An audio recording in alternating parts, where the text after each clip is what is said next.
Other poets have warbled the praises of the soft eye of the antelope, and the lovely plumage of the bird that never alights. Less celestial, I celebrate a tale. Reckoning the largest sized sperm whale's tail to begin at that point of the trunk where it tapers to about the girth of a man, it comprises upon its upper surface alone an area of at least 50 square feet. The compact round body of its root expands into two broad, firm, flat palms or flukes, gradually shoaling away to less than an inch in thickness. At the crotch or junction, these flukes slightly overlap, then sideways recede from each other like wings, leaving a wide vacancy between. In no living thing are the lines of beauty more exquisitely defined than in the crescentic borders of these flukes. At its utmost expansion in the full-grown whale, the tail will considerably exceed 20 feet across. The entire member seems a dense webbed bed of welded sinews, but cut into it, and you find that three distinct strata compose it: upper, middle, and lower. The fibers in the upper and lower layers are long and horizontal, those of the middle one very short, and running crosswise between the outside layers. This triune structure, as much as anything else, imparts power to the tail. To the student of old Roman walls, the middle layer will furnish a curious parallel to the thin course of tiles always alternating with the stone in those wonderful relics of the antique, and which undoubtedly contributes so much to the great strength of the masonry. But as if this vast local power in the tendinous tail were not enough, the whole bulk of the Leviathan is knit over with a warp and woof of muscular fibers and filaments, which passing on either side the loins and running down into the flukes, insensibly blend with them, and largely contribute to their might, so that in the tail the confluent measureless force of the whole whale seems concentrated to a point. Could annihilation occur to matter, this were the thing to do it. Nor does this, its amazing strength, at all tend to cripple the graceful flexion of its motions, where infantileness of ease undulates through a titanism of power. On the contrary, those motions derive their most appalling beauty from it. Real strength never impairs beauty or harmony, but it often bestows it, and in everything imposingly beautiful, strength has much to do with the magic. Take away the tied tendons that all over seem bursting from the marble in the carved Hercules, and its charm would be gone. As devout Eckermann lifted the linen sheet from the naked corpse of Gerda, he was overwhelmed with the massive chest of the man, that seemed as a Roman triumphal arch. When Angelo paints even God the Father in human form, mark what robustness is there. And whatever they may reveal of the divine love in the Son, the soft, curled, hermaphroditical Italian pictures, in which his idea has been most successfully embodied, these pictures, so destitute as they are of all brawniness, hint nothing of any power, but the mere negative, feminine one of submission and endurance, which on all hands it is conceded, form the peculiar practical virtues of his teachings.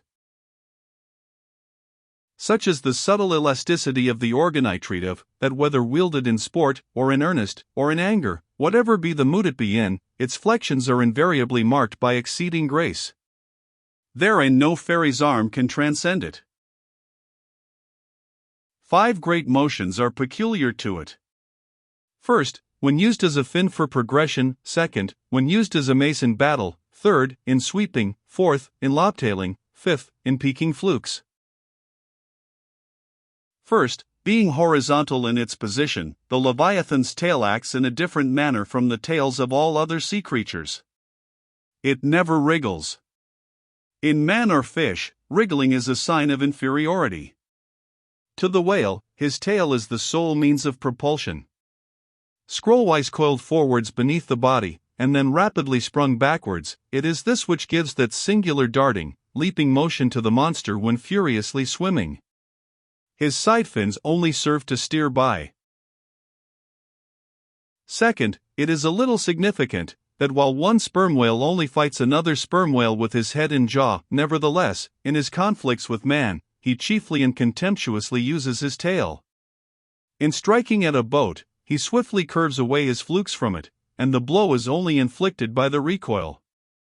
If it be made in the unobstructed air, especially if it descend to its mark, the stroke is then simply irresistible. No ribs of man or boat can withstand it. Your only salvation lies in eluding it, but if it comes sideways through the opposing water, then partly owing to the light buoyancy of the whaleboat, and the elasticity of its materials, a cracked rib or a dashed plank or two, a sort of stitch in the side, is generally the most serious result. These submerged side blows are so often received in the fishery that they are accounted mere child's play. Someone strips off a frock, and the hole is stopped. Third, I cannot demonstrate it, but it seems to me that in the whale the sense of touch is concentrated in the tail, for in this respect there is a delicacy in it only equaled by the daintiness of the elephant's trunk. This delicacy is chiefly evinced in the action of sweeping, when in maidenly gentleness the whale with a certain soft slowness moves his immense flukes from side to side upon the surface of the sea, and if he feel but a sailor's whisker, woe to that sailor, whiskers and all. What tenderness there is in that preliminary touch! Had this tale any prehensile power, I should straightway bethink me of Darmanod's elephant that so frequented the flower market, and with low salutations presented nosegays to damsels, and then caressed their zones. On more accounts than one, a pity it is that the whale does not possess this prehensile virtue in his tail, for I have heard of yet another elephant, that when wounded in the fight, curved round his trunk and extracted the dart. Fourth, stealing unawares upon the whale in the fancied security of the middle of solitary seas, you find him unbent from the vast corpulence of his dignity, and kitten-like, he plays on the ocean as if it were a hearth. But still you see his power in his play. The broad palms of his tail are flirted high into the air, then smiting the surface, the thunderous concussion resounds for miles. You would almost think a great gun had been discharged, and if you noticed the light wreath of vapor from the spiracle at his other extremity, you would think that that was the smoke from the touch-hole. Fifth, as in the ordinary floating posture of the Leviathan the flukes lie considerably below the level of his back, they are then completely out of sight beneath the surface, but when he is about to plunge into the deeps, his entire flukes with at least 30 feet of his body are tossed erect in the air, and so remain vibrating a moment, till they downward shoot out of view. Excepting the sublime breach somewhere else to be described, this speaking of the whale's flukes is perhaps the grandest sight to be seen in all animated nature.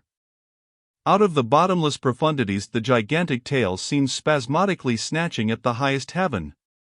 So in dreams, have I seen majestic Satan thrusting forth his tormented colossal claw from the flame Baltic of hell. But in gazing at such scenes, it is all in all what mood you are in. If in the Dantean, the devils will occur to you, if in that of Isaiah, the archangels. Standing at the masthead of my ship during a sunrise that crimson sky and sea, I once saw a large herd of whales in the east, all heading towards the sun, and for a moment vibrating in concert with peaked flukes. As it seemed to me at the time, such a grand embodiment of adoration of the gods was never beheld, even in Persia, the home of the fire worshippers.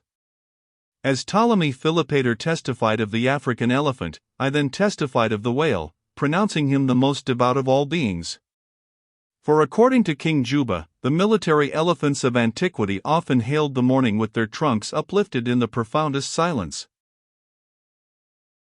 The chance comparison in this chapter, between the whale and the elephant, so far as some aspects of the tail of the one and the trunk of the other are concerned, should not tend to place those two opposite organs on an equality, much less the creatures to which they respectively belong. For as the mightiest elephant is but a terrier to Leviathan, so, compared with Leviathan's tail, his trunk is but the stalk of a lily. The most direful blow from the elephant's trunk were as the playful tap of a fan, compared with the measureless crush and crash of the sperm whale's ponderous flukes, which in repeated instances have one after the other hurled entire boats with all their oars and crews into the air, very much as an Indian juggler tosses his balls. 19.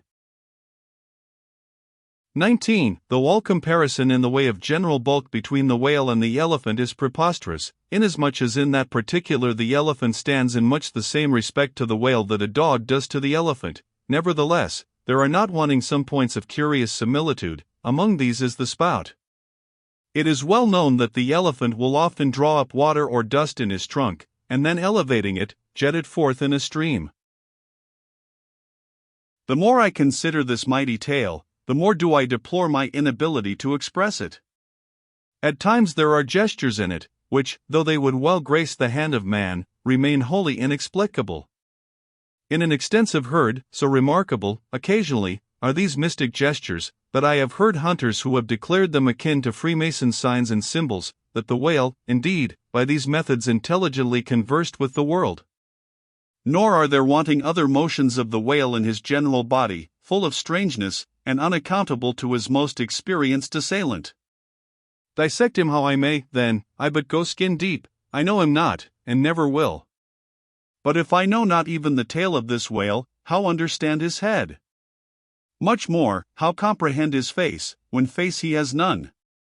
Thou shalt see my back parts, my tail, he seems to say, but my face shall not be seen.